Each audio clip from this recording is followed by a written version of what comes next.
Sige! Ramir! Labas natin yung galit natin!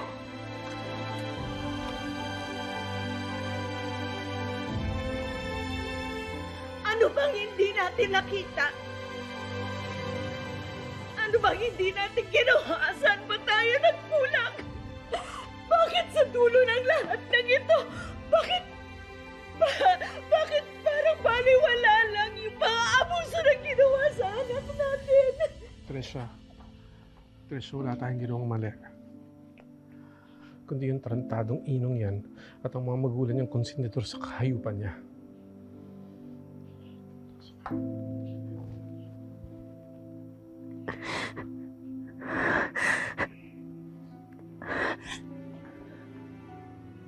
Don't you ever exclude Lilith from this, Ramir. Do not. Siya, ang korte, lahat sila. Pati na lahat ng mga taong humusga sa anak natin.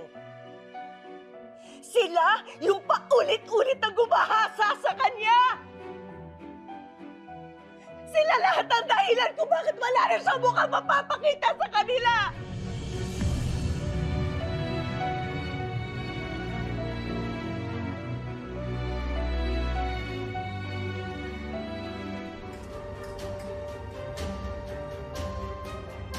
How dare you do this to me!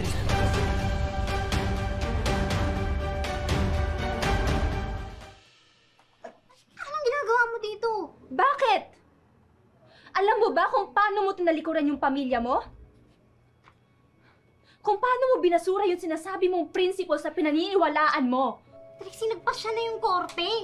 At dahil sa'yo, malaya ngayon yung totoong rapist, Lilith! And libre ka! Dahil sa pag-defend mo sa mali at sa pag-revenge mo sa pamilya ko, araw-araw akong binabangungot. Araw-araw!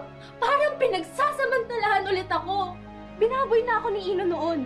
At parang binababoy niyo ulit ako ng paulit-ulit ngayon.